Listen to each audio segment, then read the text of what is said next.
எல்லாருக்கும் வணக்கம். இதுக்கு நான் நன்றி சொல்ல மாட்டேன். இந்த மகிழ்ச்சியை கொடுத்ததுக்கு யாருக்கண்ணா நான் டீமுக்கு தான் நான் நன்றி சொல்வேன். ஏன்னா இது உண்மையாகவே பர்ஃபெக்ட் ரீயூனியன் மாதிரியே இருக்குது எனக்கு. இங்கே மேடையில் இருக்கிற அத்தனை பேரும் எத்தனை வருஷம் பழகிருக்கோன்னு இப்போ பார்க்கும்போது அப்படியே மெமரிஸ் ஓடிட்டுருக்கு. தேங்க்யூ கண்ணா, ஜஸ்ட் லைக் தட், தேங்க்யூ.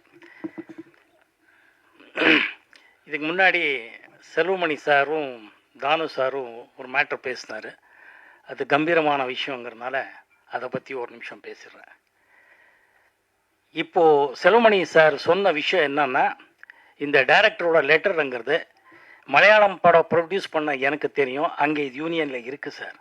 நான் இங்கே எத்தனையோ தடவை தயாரிப்பாளர் சங்கத்திலையும் ஃபிலிம் சேம்பரில் சொல்லியிருக்கேன், இது கேட்கவே இல்லை. அவங்க டைரக்டர்கிட்ட ஃபஸ்ட்டு ஓகே பண்ணுறதுக்கு முன்னாடி இத்தனை நாளில் ஷூட் பண்ணுறோம், இவங்க ஆர்டிஸ்ட்டு இந்த பட்ஜெட்டுங்கிறது லெட்ரு கொடுத்தா தான் மலையாளம் கேரளா அசோசியேஷனில் கையெழுத்து போடுவாங்க. நான் படம் ப்ரொடியூஸ் பண்ணுவேன், பிருத்திவிராஜ் ஹீரோவை வச்சு படம் பண்ணியிருக்கேன், எனக்கு நல்லா தெரியும். அதை முதல்ல சொன்னேன். நிறைய விஷயங்கள் இருக்குது, எல்லாம் அறிஞ்சவர் அவங்க பேசிக்கிட்டோம். பட் இது உண்மை, இது கரெக்டாக இந்த மாதிரி பேசிக்கிட்டால் சினிமா நல்லா இருக்கும். சினிமா நல்லா இல்லாததுக்கு காரணம் நம்ம தான், சினிமா இல்லை, அது உண்மை. எனவே நன்றி. மகேந்திரன் சார் பற்றி சொல்லணும்னா, நெஞ்சத்தை கீழாத எங்கள் எல்லாருடைய நெஞ்சத்தை கீழினவர் மகேந்திரன் சார். பிரமாதமான இயக்குனர், எக்ஸ்ட்ரானரி எழுத்து ஆளுமை இருக்கிறவர். அவர் ஏன் அவ்வளோ ஸ்பெஷல், அவரை எழுத்து பற்றியும் படத்தை பற்றி பேசுகிறோன்னா, எந்த விதமான சப்ஜெக்டாக இருந்தாலும் பொதுவாக டைரக்டர்ஸ் பார்த்தீங்கன்னா ஒரு கைண்ட் ஆஃப் ஃபிலிம்ஸ்லேயே தே ஆர் ஸ்பெஷலைஸ்டாக இருப்பாங்க, ரைட்டர்ஸாக இருப்பாங்க. ஆனால் மகேந்திரன் சார் பொறுத்தவரை ஒரு நான் மூவரங்கிற ஒரு படமாகட்டும், மோகம் 30 வருஷமாகட்டும், தங்கப்பதக்கமாகட்டும், உதிரி பூக்கள் ஆகட்டும், பூட்டாத பூட்டுக்கள் ஆகட்டும், ஜானி ஆகட்டும், இந்த மாதிரி எத்தனையோ படங்கள் சொல்லலாம். பிளாக் அண்ட் ஒயிட் சினிமா ஆகட்டும், இதாகட்டும், அவர் ஒரு எந்த மாதிரி கதையாக இருந்தாலும் அதுக்கு அப்படி ஜீவன் கொடுத்துட்டு இருந்தார். அதுக்கெல்லாம் சாந்தகமாக இருந்து தான் நமக்கு உதிரி பூக்கள் மாதிரி ஒரு மிகப்பெரிய காவியத்தை கொடுத்தவர். It's ever lasting cult film in Indian screen. அந்த மாதிரி ஒரு நல்ல படம் வர்றதுக்கு ரொம்ப ரொம்ப ரொம்ப ரேரஸ்ட் ஆஃப் ரேர். நான் நல்ல டைரக்டரோட ஒர்க் பண்ணியிருக்கேன், பட் இருந்தாலும் சொல்கிறேன். அவரோட கேரக்டரேஷன் தான், அவரோட அந்த ஆளுமை எங்கே வருதுன்னா, அவரோட ஹீரோவோட கேரக்டரேஷன் எழுதுறது தான் இருக்கும். உதாரணத்துக்கு பார்த்தீங்கன்னா, உதிரி பூக்களில் விஜயன் சாரோட கேரக்டரேஷன் ஆகட்டும், அஸ்வினி அம்மா கேரக்டரேஷன் ஆகட்டும், பூட்டாதா பூட்டுக்கள் ஜெயந்தி அவர்கள் கேரக்டரேஷன் ஆகட்டும், ஏன் ஜானி படத்தில் பார்த்துங்க ரஜினி சாரோட அவரை எவ்வளோ வித்தியாசமாக காட்டிருப்பாருங்கிறது ஜானி படம் பார்த்தவங்களுக்கு உங்கள் எல்லாருக்கும் தெரியும். ஒவ்வொரு விஷயத்துலேயும் அவர் அந்த கேரக்டரேஷன் வச்சியே சீன்ஸ் எழுதுறதாகட்டும், அதை நெஞ்ச தொடுற மாதிரி சிம்பிளாக ரொம்ப யோசனை பண்ணி ரொம்ப சிம்பிளாக எழுதி அது நெஞ்ச தொடுற மாதிரி செய்யக்கூடிய ஒரே டைரக்டர் அவர் தான்.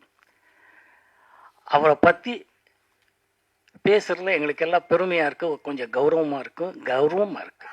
ஏன்னா I am blessed one. Balu Mahendra sir மூலமாக அறிமுகமான நானும் மகேந்திரன் சார் ஆகட்டும், பாபு சார் ஆகட்டும், இந்த மாதிரி மிகப்பெரிய சிங்கித்தம் ஸ்ரீனிவாசராவ் டைரக்டர்கிட்ட மாதிரி இந்த மாதிரி மிகப்பெரிய டைரக்டர்கிட்ட ஒர்க் பண்ணுறதுக்கு எனக்கு ஒரு வாய்ப்பு கொடுத்தது இறைவனுக்கு நான் நன்றி சொல்ல கடமைப்பட்டிருக்கேன். ஒவ்வொரு காலகட்டத்திலையும் ஒவ்வொரு படங்கள் ஒவ்வொரு விதமாக வரும். ஆனால் இவர் 60ஸ்லேருந்து 80s 90s வரைக்கும் பார்த்தீங்கன்னா இவரோட படத்தில் அந்த தரத்தை அப்படியே உயர்த்து போயிருக்கிறார். ஒரு மேக்கிங் ஸ்டைல் ஆகட்டும், அவர் முதல் பண்ண படங்களுக்காகட்டும், இந்த படங்களுக்கு தங்க பதக்கம் ஸ்டைலுக்கும் உதிரி பூக்கள் ஸ்டைலுக்கு பார்த்தீங்கன்னா தாறுமாறாக இருக்கும். அது சம்பந்தமே இல்லை. ரிஷி மூலம் பாருங்க, ஒரு பூட்டாத பூட்டுக்கள் பாருங்க, எல்லாம் ஆல்மோஸ்ட் ஒரே காலகட்டங்களில் வந்த படங்கள் தான். அப்படி ஒரு ரைட்டர் எந்த மாதிரி கதை யாருக்கு வேணும்ன்றதும் அப்படி வச்சு ஒரு மாஸ்டர் ஷெஃப் மாதிரி என்ன வேணாலும் ஒரு சிபி எதை வேணாலும் கொடுக்க தயாராக இருந்தால் ஒரு மிகப்பெரிய டைரக்டர்.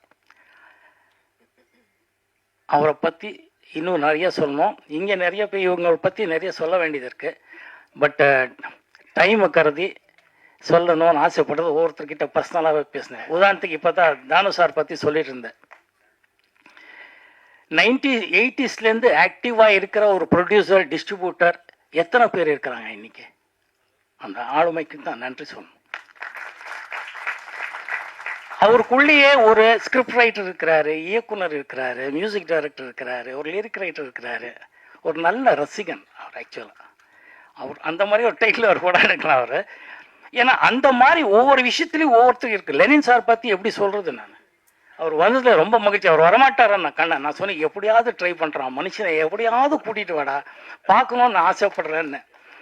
ஏன்னா அவருக்கு கிடைக்க மாட்டார்.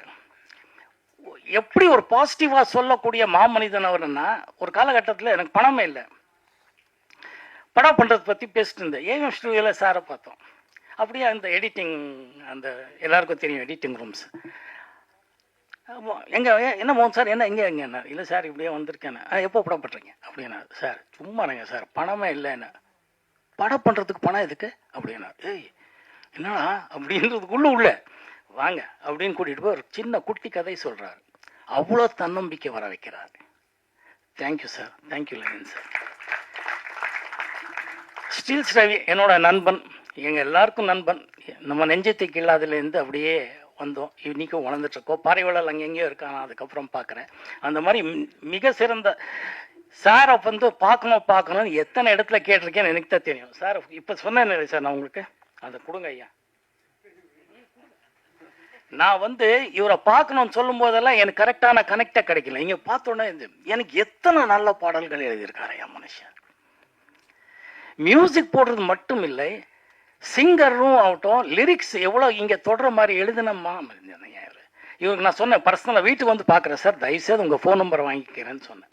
அந்த மாதிரி தான் ஒவ்வொருத்தருக்கிட்ட, நம்ம கண்ணதாசன் பையன் ஒவ்வொருத்தர்கிட்ட, ராம்ஜி எத்தனை பேரை நான் சொல்ல முடியும் எங்கே. ஆனால் அதனால் அவங்கக்கிட்ட பர்சனலாக 2 நிமிஷம் பேசிடுறேன். எல்லாருக்கும் நன்றி நன்றி நன்றி.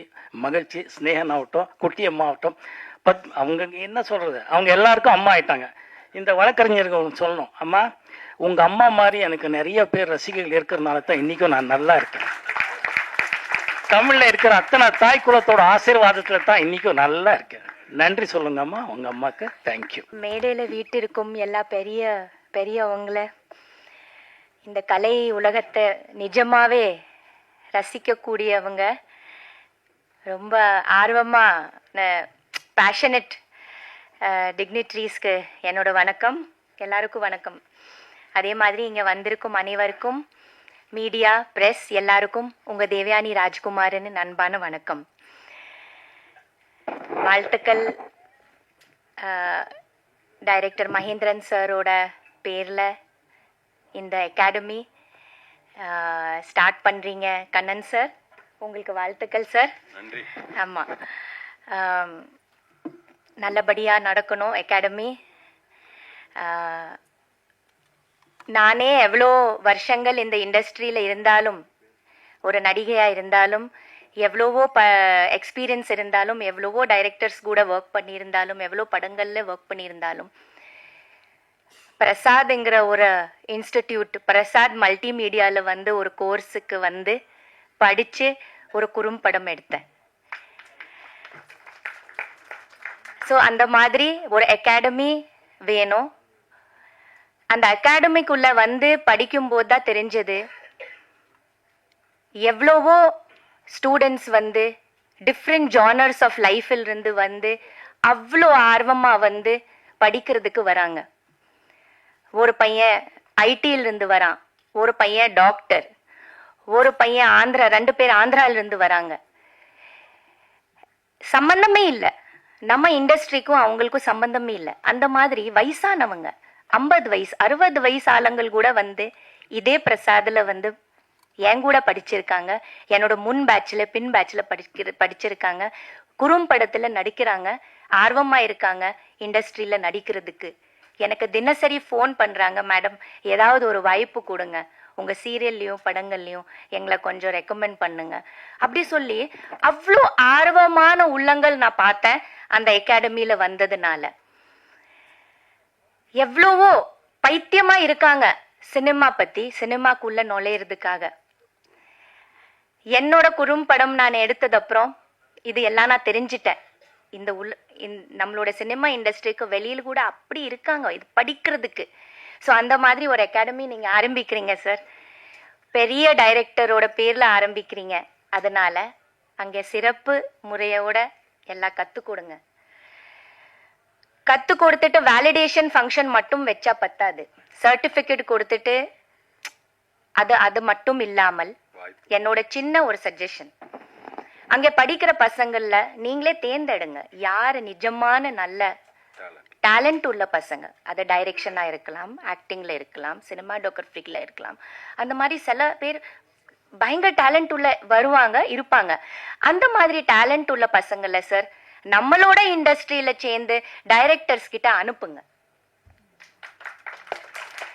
ஃபீல்டு ஒர்க் ரொம்ப முக்கியம். அந்த சர்டிபிகேட் வச்சுட்டு அவங்க ஆமா அது மட்டும் இல்லாமல் அவங்களுக்கு வந்து நம்ம கிட்ட எவ்வளவோ டைரக்டர்ஸ் இருக்காங்க, நல்ல நல்ல டைரக்டர்ஸ் இருக்காங்க, படம் எடுத்துட்டு இருக்காங்க. நம்ம இந்த அகாடமியில இருந்து ஒரு 2 பேர் நீங்க சேர்க்கணும். நம்ம அகாடமியில இருந்து அது சினிமாட்டோகிராஃபர் கிட்ட டைரக்டர்ஸ் கிட்ட நீங்க அனுப்புங்க சார். அவங்களுக்கு ஃபீல்டுல போய் ஒர்க் பண்ணணும் சார். இது தியரி மட்டும் பத்தாது, பிராக்டிக்கல்ல அவங்களுக்கு நாலேஜ் வேணும். அதை நீங்க கண்டிப்பா நீங்க செய்யணும். இது என்னோட சின்ன ஒரு இது. ஏன்னா இங்க படிச்சுட்டு மட்டும் பத்தாது, ஒரு இயக்குனர் கூட அவங்க ஒர்க் பண்ணணும், ஒரு சினிமாட்டோகிராஃபர் அண்டர் ஒர்க் பண்ணணும்.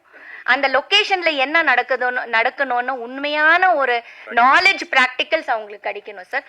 அதை நீங்க ஒரு லிஸ்ட் போட்டு நீங்க வந்து அவங்க கூட டைப் பண்ணி, டைரக்டர்ஸ் கூட டைப் பண்ணி, செல்வமணி சார் இருக்காரு, தானு சார் இருக்காரு, படம் எடுத்துட்டு தான் இருக்கிறாங்க எல்லாரும் இல்லையா, பேரரசு சார் இருக்காரு, லெனின் சார் இருக்காரு, எடிட்டிங். ஓ மை காட், என்னோட குறும்படம் பத்தி சொல்லி ஆகணும். லெனின் சார் இல்லைன்னா கண்டிப்பா முடியவே முடியாது. நன்றி லெனின் சார். கண்டிப்பா இந்த மேடையில நான் உங்களுக்கு எவ்வளோ நன்றி சொல்லணும். ஏன்னா நான் ரொம்ப லக்கி. எவ்வளோ லக்கின்னு என்னாலே சொல்ல முடியாது. நான் எவ்வளோ லக்கி. எல்லாமே என்னோட லைஃப்ல நடந்தது நல்ல நல்ல விஷயங்கள்ல இந்த குறும்படம் கூட அவ்வளோ லக்கான ஒரு விஷயம்தான். எல்லாமே ஒரு ஆர்வம் தான். நம்ம போடுற அந்த ஆர்வம், நம்ம போடுற அந்த பேஷன் தான் நமக்கு எல்லாமே கொடுக்குது. ஸோ அந்த மாதிரி லெனின் சாரோட support, oh my god, such a sweet person. கோவப்படுறேன்னு சொன்னீங்களே தானு சார், நான் ஷாக் ஆயிட்டேன் ஒரு செகண்ட். ஐயோ, அவ்வளோ ஸ்வீட்டான ஒரு பர்சன், அவ்வளோ ஒரு ஸ்வீட்டான ஒரு பர்சன். ஒரே ஒரு ஃபோன் பண்ண, ஒரு குறும்படம் எடுத்திருக்கேன், உடனே அவரு எடிட்டிங் செய்யணுமா அப்படின்னாரு.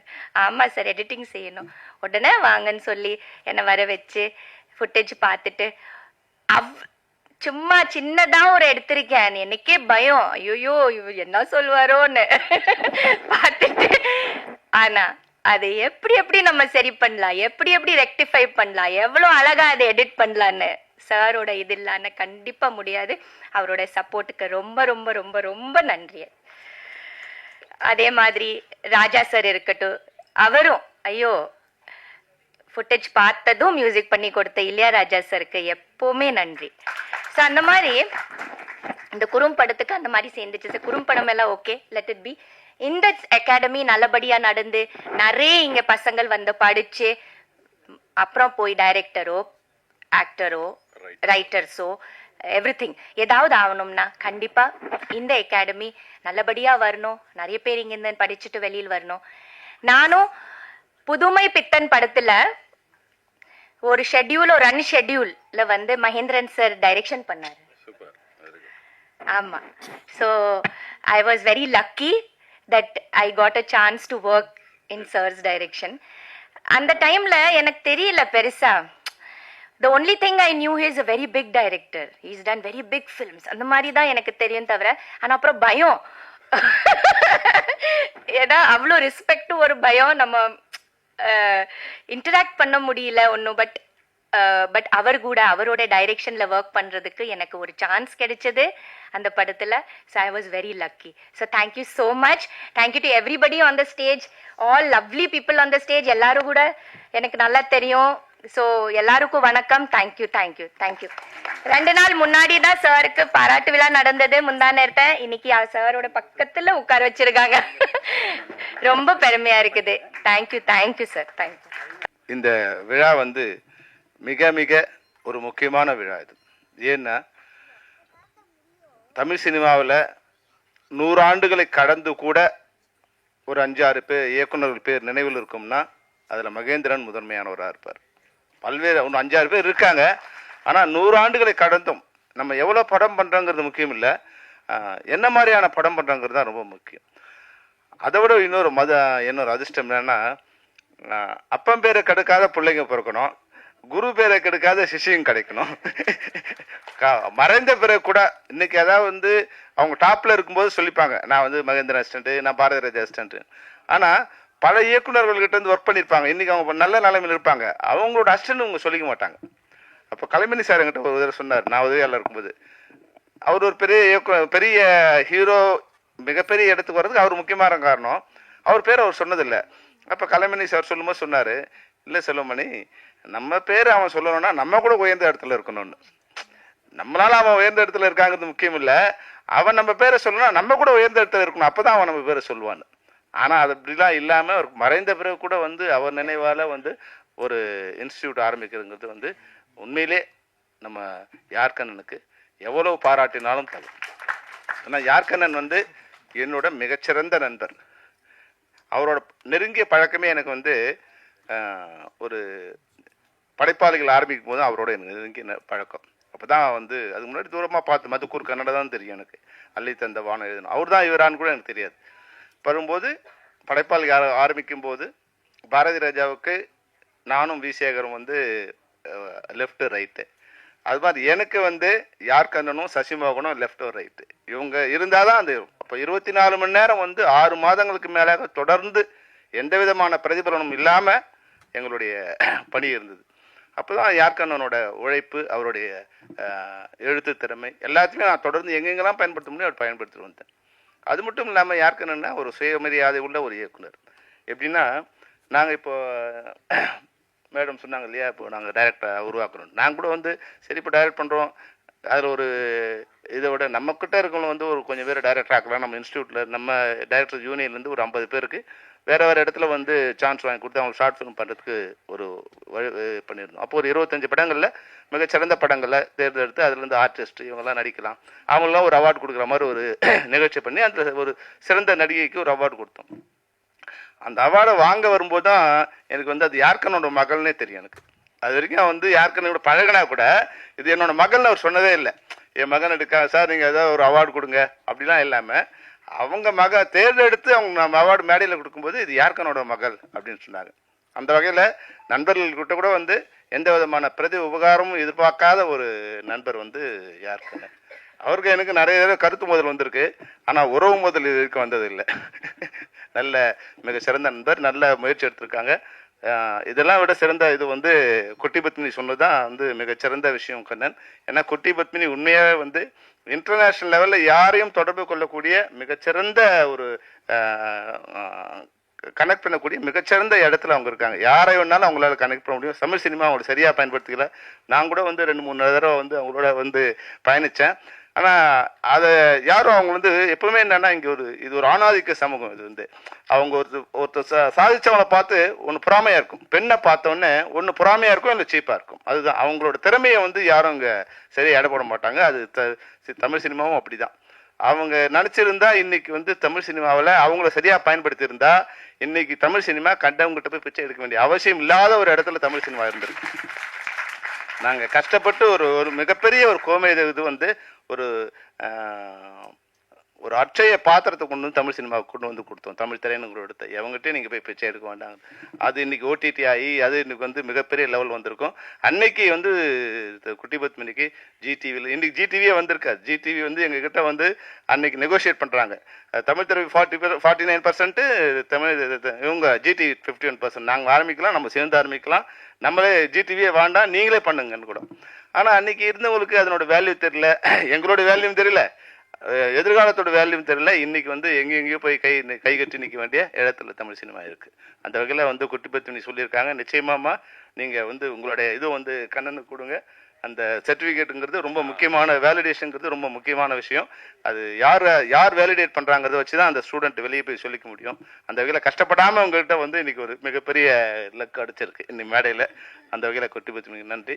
அவங்க சொன்ன விஷயத்தை கூட நாங்கள் ட்ரை பண்றோமா. அந்த அவார்டு உண்மையாகவே தமிழ் சினிமாவிலேருந்து மிக சிறந்த இயக்குனர், இந்தியாவில் இருக்க மிகச்சிறந்த இயக்குநர்களை தேர்ந்தெடுத்து அவங்கள ஒரு அவார்டு கொடுக்குற இது நிச்சயமாக நாங்கள் முயற்சி பண்ணுறோம். நீங்கள் கூட இருந்து நீங்கள் ஹெல்ப் பண்ணுங்கள். அந்த வகையில் இந்த நிகழ்ச்சியில் கலந்து ரொம்ப நன்றி. இருந்தாலும் தானு சார் சொன்னதான் நான் தானு சார் இருக்க சொன்னேன். அதாவது சார், நான் எனக்கு இப்போ 60 வயசு ஆயிடுச்சு. இந்த 60 வருஷத்தில் நான் மிகவும் வேதனை அடைந்த சமயம் நேற்று தான். மிகவும் என்னோட மனவேதனை அவ்வளோ வேதனை. ஏன்னா என்னுடைய தாய் தந்தையை என் கூட பிறந்தவங்களை எதிர்த்து நான் நிற்கும் போது என்ன மாதிரியான ஒரு மனக்கஷ்டத்தில் இருந்தனோ அந்த மனக்கஷ்டத்தில் தான் நான் நேற்று இருந்தேன். என்னை விட தமிழ் திரைப்பட தயாரிப்பாளர் சங்கத்துக்கு நன்மை செய்தவருக்கு வேற யாருமே இருக்க முடியாது. வேற யாரும் எந்த தயாரிப்பாளர் இருக்க முடியாது, எந்த நிர்வாகி இருக்க முடியாது, இன்னைக்கு இருக்கிற நிர்வாகி இருக்க முடியாது, இதுவரைக்கும் இருந்த நிர்வாகி இருக்க முடியாது. அவ்வளோ மிகச்சிறந்த நன்மைகளை நான் பண்ணேன். நான் அவங்களுக்கு சொன்னேன், நான் ஒரு வாளா இருக்கேன். இந்த தமிழ் சினிமா எப்பெல்லாம் மிக சிரமமான இடத்திற்கு எங்களை பயன்படுத்திங்க. உங்களுக்கு யாரெல்லாம் எதிரியோ அவர்களை எதிர்ப்பதற்கு எங்களை பயன்படுத்திங்க அப்படின்னு நான் சொன்னேன். அவங்க காலடியில் போய் உட்காந்துருந்தாங்க. அவங்களுக்கு எந்த ஈகோவும் இல்லாமல் அவங்க அழைத்த போதெல்லாம் நாங்கள் அந்த மேடை அவங்க கிட்ட போய் உட்காந்துருக்கோம். நாங்கள் போய் உட்காந்து பல நாட்கள் அவங்க யாரும் இல்லாமல் திரும்பி வந்திருக்கோம். பல மணி நேரம் காத்திருந்திருக்கோம். அதை பற்றி எனக்கு எந்த கவலையுமே இல்லை. என்னை பொறுத்த வரைக்கும் தமிழ் சினிமா ஒரு சரியான திசையில நோக்கி போடணும். அதுக்கு தமிழ் திரைப்பட தயாரிப்பாளர் சரியா இருந்தாதான் நல்லா இருக்கும் நான் நினைச்சேன். ஆனா அவங்களுடைய புரிதலின்மை அதுக்கு மேல நான் ஒன்றும் பண்ண முடியாது. ஒன்னா, நான் நீங்க சொன்னதுக்கு நிச்சயமா நான் ஒத்துழைக்கிறேன். நீங்க அவங்க மேடையில எல்லா தயாரிப்பாளரும் கூப்பிடுங்க, நான் வரேன். நான் ஏதாவது தவறு பண்ணியிருந்தேன்னு சொன்னீங்கன்னா அந்த கடமை நான் திருத்திக்கிறேன். இது தவறுன்னு நீங்க சொன்னீங்கன்னா, நீங்க பண்ண தவறுன்னு சொன்னீங்கன்னா நான் திருத்திக்கிறேன். உங்களோட பிரச்சனையே அது நீங்க பாத்துக்கணும். திரைப்பட தயாரிப்பாளர்கள் 2 இருக்கீங்கன்னா நீங்க ஒன்னா சேர்க்கறதை நீங்க பாத்துக்கணும். நீங்க இவங்கள ஒர்க் பண்ணக்கூடாது, இவங்களோட ஒர்க் பண்ணக்கூடாது, அந்த பிரச்சனைக்கு எங்களால பண்ண முடியாது. ஏற்கனவே எங்களுக்கு நிறைய கெட்ட பேர் இருக்கு, பெப்சிக்கு நிறைய கெட்ட பேர் இருக்கு. அதை நிறுத்துறோம், இதை நிறுத்துறோம்னு. அப்போ நாங்க எங்களை அடியாளா பயன்படுத்துற வேலையை விட்டுட்டு எங்களை ஒரு போராளியா பயன்படுத்தி இன்னைக்கு தமிழ் சினிமா எந்த நிலையில இருக்கு, அதை எதிர்கொள்ளக்கூடிய இடத்துல தயாரிப்பாளர் இருக்காங்களா? நீங்க நல்லா யோசிச்சு பாருங்க. இன்னைக்கு நாங்க போராடி பல விஷயங்களை இன்னைக்கு கொடுத்துருக்கோம். அதுல சைன் பண்ண கூட அவங்களுக்கு மனசு இல்லை. என்ன, ஒரு இயக்குனர் இன்னைக்கு மேடையில் இருக்கார் பேரரசு, நீங்க கேட்டு பாருங்க. அந்த ஒப்பந்தத்தை வாங்குவதற்கு எவ்வளவு நாட்கள் நாங்கள் அவங்களோட சண்டை போட்டுருக்கோம் உங்களுக்கு தெரிஞ்சிருக்காது. ஒரு இயக்குனர் ஒரு படத்தை ஆரம்பிப்பதுக்கு முன்னாடி எவ்வளவு நாள் ஷூட்டிங் இருக்கு, என்ன பட்ஜெட்ல படம் எடுக்க போறாரு, எத்தனை நாள் அவர் எடுக்க போறாரு, எங்க எடுக்க போறாரு, அது என்ன ஆர்டிஸ்ட் வேணும், என்ன கலைப்பொருட்கள் வேணும், எல்லா டீட்டெயிலும் கொடுத்து அந்த நாட்களுக்குள்ள அவர் படத்தை முடிக்க வேண்டும். அவர் கேட்ட அனைத்தையும் தயாரிப்பாளர் செய்து கொடுத்திருந்தால் அந்த நாட்களுக்குள் அந்த பட்ஜெட்டுக்குள் படத்தை முடிக்கவில்லை என்றால் இயக்குனர் சம்பளத்திலிருந்து கூட பிடித்துக் கொள்ளலாம்ங்கிற அக்ரிமெண்ட்ல நான் கைட்டு போட்டு கொடுத்திருக்கோம் சார். இந்த நூற்றாண்டு தமிழ் சினிமாவில் இது நடந்திருக்குமா? இதே மாதிரி அனைத்து தொழில்நுட்ப கலைஞர்களுக்கும், ஒளிப்பதிவாளர்களுக்கும், ஆர்ட் டைரக்டர்ஸுக்கும், மியூசிக் டைரக்டர்ஸுக்கும், எழுத்தாளர்களுக்கும் எல்லாருக்கும் இது போல அந்த தமிழ் சினிமா ஒரு சரியான பாதையில திட்டமிட்டு பட்ஜெட்டோட படம் எடுக்கணும் அப்படிங்கறது நாங்க அவ்வளோ கஷ்டப்பட்டு எல்லாரும் கன்வின்ஸ் பண்ணி இன்னைக்கு கொண்டு வந்திருக்கோம். அதுல கையெழுத்து போடல இது வரைக்கும். இது உங்களால பண்ணவே முடியாது. 100 வருஷம் நீங்க போராடினாலும் பண்ண முடியாது. இப்ப அதை கண்ணு கொடுத்தா நீங்க நடப்பு தயாரிப்பரோட சண்டை போடு, அவங்க கூட ஒர்க் பண்ணாத, இவங்க கூட. இன்னைக்கு அவங்களா நம்ம எதிரி. இன்னைக்கு தமிழ் சினிமாவில் தமிழ் சினிமா எடுக்க முடியாத ஒரு சூழ்நிலை இருக்கு. நாங்க எங்களோட சம்பளம் சார், உங்க மேடையில் நான் சொல்றேன், உங்களுக்கு தெரியாது இல்ல, பெரிய படம்னா எங்க சம்பளம் 3% தான் சார். தமிழ் சினிமாவில் நீங்க கொடுக்குற சம்பளம் 3% தான் எங்க சம்பளம். அதாவது நான் சொல்றது டைரக்டரோ கேமராமேனோ அது மாதிரி டாப் லெவலில் இருக்கவங்க நான் சொல்லலை. மீதி பேர் இந்த டெய்லி வேஜஸ்ல ஒர்க் பண்றவங்களுக்கு நீங்க பெரிய பட்ஜெட்னா இப்போ 100 கோடினா எங்க சம்பளம் 3 கோடி தான். ஆனா சின்ன படங்களை வரும்போது 20%ல இருந்து 30% வரைக்கும் வருது. இப்போ 1 கோடியில பண்றாங்கன்னா எங்களோட சம்பளம் 30 லட்சம் வரும்.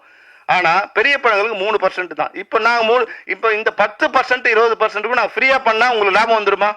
இப்ப நீங்க படம் பண்றீங்க, உங்களுக்கு தெரியும் இங்க இருக்கு உங்களுக்கு. நீங்க உங்க பட்ஜெட் 3 கோடினா எங்க சம்பளம் அதிகபட்சம் 50 லட்சம் ரூபாய்.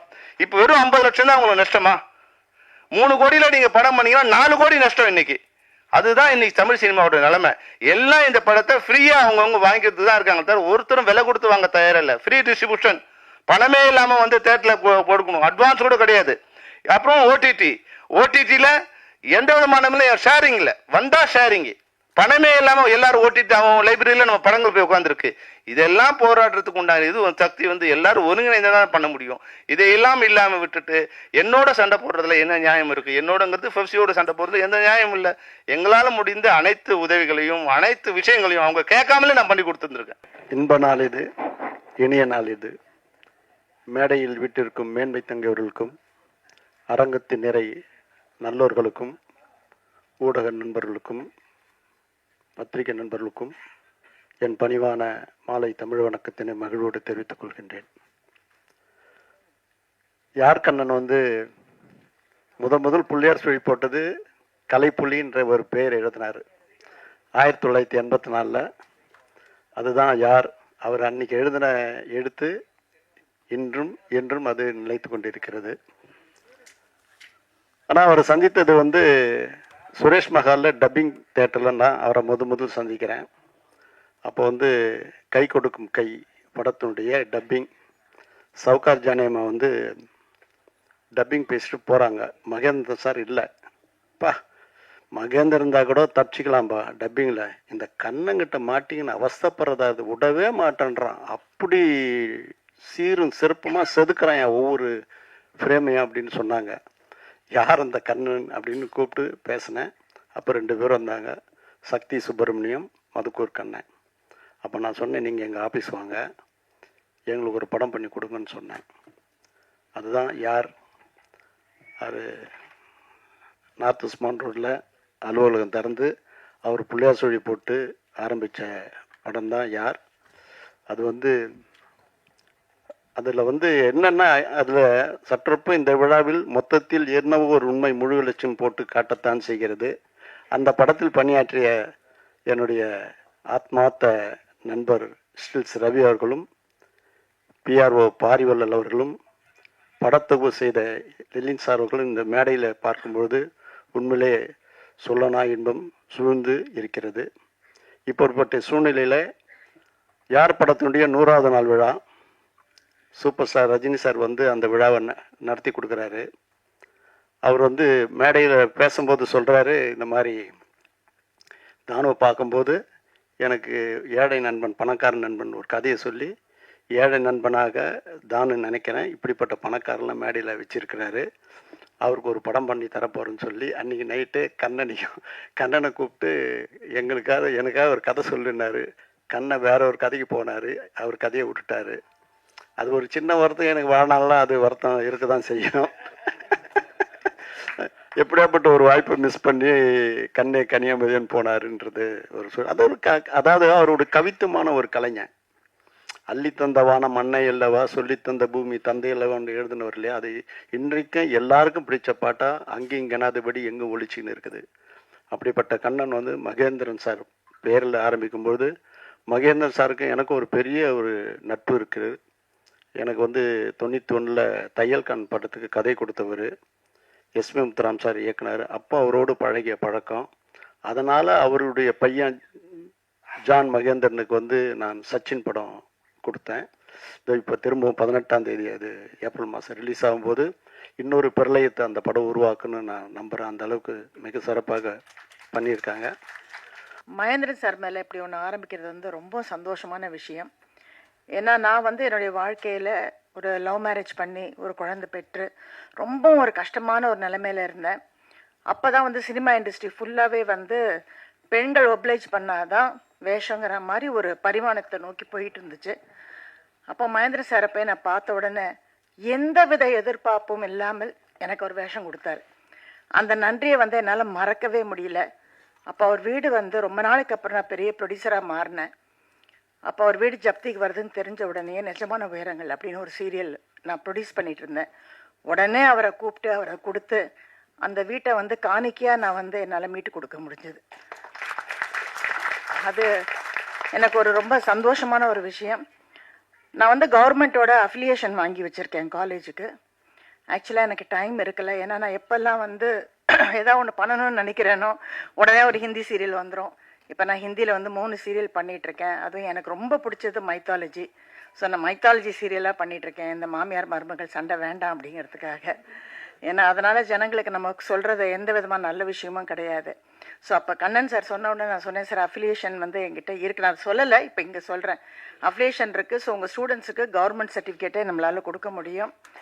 அது மட்டும் இல்லை, இதை வந்து இன்னொரு விஷயமா நான் சொல்லணும். எனக்கு ரொம்ப நாள் ஆசை, Balu Mahendra sir, Mahendran sir, Balachander sir, இந்த மாதிரி ஒவ்வொருத்தர் பேர்லையும், சாந்தராம் அவர்கள், குருதத் அவர்கள், இப்படி எல்லார் பேர்லையும், சத்யஜித் ரே அவர்கள் ஒரு award, pan India award function ஒன்று நடத்தணும்னு எனக்கு ரொம்ப ஆசை, வருஷம் நடத்தணும்னு.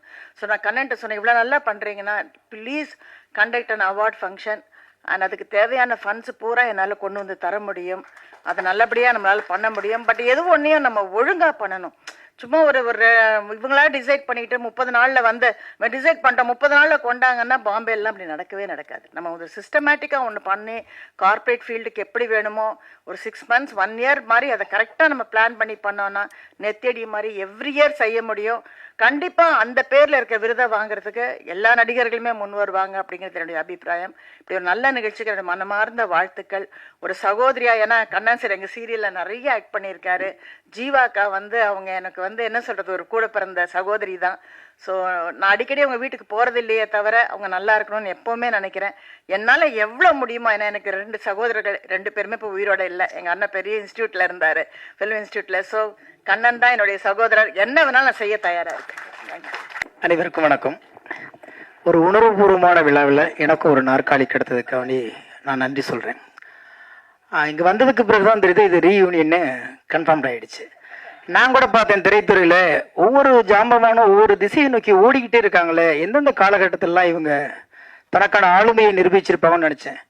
அப்படி நினச்சி நான் வந்து பள்ளி பருவத்திலேயே நான் ரசிகர் மன்றம் வச்சது அண்ணன் மோகனுக்கு அவர்கள் தான். அதுதான் நான் சொல்லியிருக்கேன் நான். ஏன்னா இப்போலாம் அந்த எங்கள் ஊர் பக்கம் வரும்போது தஞ்சாவூர் அந்த கிராமங்களுக்கெல்லாம் படம் வரும்போது 2வது ரிலீஸில் தான் வரும். அது ஃபஸ்ட்டு ரிலீஸ்லாம் இப்போ கிடையாது இல்லைங்களா. அப்போ வந்து இந்த பாடு நல்லாவேன்னு ஒரு படம், மலையோரம் வீசும் காத்தா ஒரு படத்துக்காக வேண்டி 9 நாள் தேட்டரில் ஓடுனுச்சு. இது ஒரு டூரிங் டாக்ஸில் 9 நாள் அந்த படத்தை பார்த்தேன். அந்த அளவுக்கு வந்து பிரமிக்கக்கூடிய அந்த மனிதர்களை எல்லாம் பக்கத்தில் பார்க்குறமேன்னு நான் சினிமாவுக்கு வரும்போது ரொம்ப ஆசைப்பட்டேன். என்னன்னு கேட்டிங்கன்னா, எதை நோக்கி நம்மளுடைய பயணம் போய் கொண்டு இருக்கிறதோ அங்கே போய் சேர்ந்துரும். ஆனால் பயணம் சரியாக இருக்க வேண்டும் என்பதை திரைத்துறைக்கு வந்த பிறகுதான் நான் அதை கற்றுக்கொண்டேன். ஆனால் இந்த மேடையில் எனக்கு அண்ணன் சொன்னார், என் மண்ணுக்காரங்கிறதுக்காண்டி கூப்பிட்டுருக்கேன் அப்படின்னாரு. யாருக்கு அண்ணன்? அது உண்மைதான்.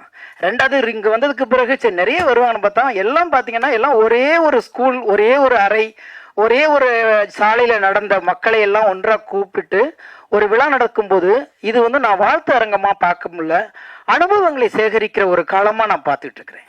ஏன்னா ஒவ்வொருத்தரும் பேசும்போது ஒரு புத்தகம் மாதிரி இருக்கு. இவங்க கடந்து வந்த பாதைகள், அவர்களுக்கு வந்து ஒவ்வொரு அனுபவங்களை சொல்லுவோம். ஏன்னா மனிதர்களுடைய அனுபவங்களை இன்னொரு மனிதர்களுக்கு கடத்துவது என்பது அபூர்வமாக இருக்கிறது இன்றைக்கு வந்த படைப்புகள்ல. அப்படி இவங்களுடைய அனுபவங்களை கேட்கிற ஒரு மேடையாகத்தான் இதில் பார்த்துட்டு இருக்கிறேன். எந்த அளவுக்கு தன்னுடைய பழைய உறவுகளையும் நட்புகளையும் அவர் விடக்கூடாதுன்னா வந்து என்னை வந்து அண்ணன் செலீன் அவர்கள் அழைச்சிருக்காரு. தஞ்சாவூர்லேருந்து இதுக்குன்னு வந்திருக்காரு. அவர் தான் என்னை சென்னையில் கொண்டாந்து வைரமுத்துட்டு சேர்த்து விட்டவர். செவனின்னு ஊரில் வாத்தியார் வேலை பார்த்துட்டு கம்ப்யூட்டர் இருந்திருப்பேன்னு நினைக்கிறேன். நான் கொண்டாந்து இங்கே அமுச்சு விட்டேன். ஆனால் என்னன்னு கேட்டிங்கன்னா, அந்த மாதிரி எல்லா நண்பர்களையும் அவர் அழைத்து கொண்டு வந்து இங்கே வந்து சேர்ந்து ஒரு அறையில் சாப்பிட்டது, ஒரு ஸ்டுடியோவில் அவங்க ஷூட் பண்ணது பார்க்கலாம். எல்லா பேருமே பெரிய பெரிய ஜாம்பவான்கள். எனவே இது வந்து அனுபவம் சரிந்த ஒரு மேடையாக நான் பார்க்குறேன்.